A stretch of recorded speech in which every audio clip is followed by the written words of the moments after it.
ভোকাবুলারিতে যে যত স্ট্রং তার চান্স হওয়ার সম্ভাবনা ততটুকু বেশি। ঢাকা বিশ্ববিদ্যালয়ে ভর্তি পরীক্ষার প্রত্যেক বছর ভোকাবুলারি থেকে প্রশ্ন আসে, কিন্তু ভোকাবুলারির কোন কোন অংশ থেকে এই প্রশ্নগুলো এসে থাকে তা কি আমরা জানি?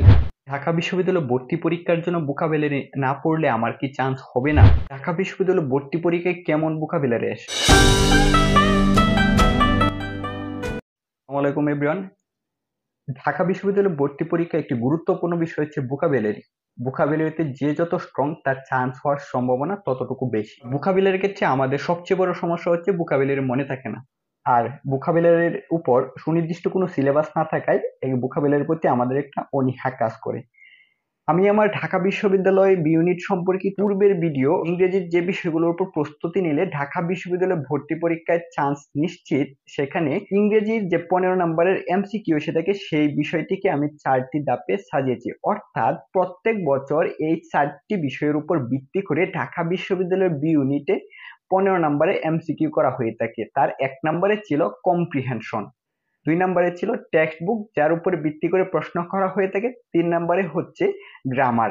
আর এই গ্রামার পার্টের উপর ভিত্তি করে আমি একটা ভিডিও তৈরি করেছি। ভিডিওর শিরোনাম হচ্ছে ঢাকা বিশ্ববিদ্যালয় বি ইউনিটের গ্রামার প্রস্তুতির এ টু জেড। তোমরা চাইলে এই ভিডিওটি দেখতে পারো। 4 নম্বরে ছিল ভোকাবুলারি, যা আজকে আমার ভিডিওর আলোচনার বিষয়।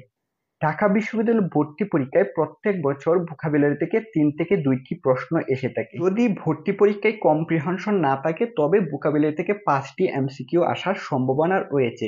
ভোকাবুলারির কোন টপিকগুলোর উপর প্রস্তুতি নিলে তোমাদের ভর্তি পরীক্ষায় চান্স পাওয়ার সম্ভাবনা রয়েছে এবং তোমরা একটা গোছালো প্রস্তুতি নিতে পারবে। তোমরা পেছনে হোয়াইট বোর্ডে বিষয়গুলো দেখতে পাচ্ছ, যা আমি পর্যায়ক্রমে লিখে রেখেছি। তোমরা যারা প্রশ্ন বিশ্লেষণ করতে চাও না বা অলসতা করো, তোমরা চাইলেই এই বিষয়গুলো নোট করে নিতে পারো।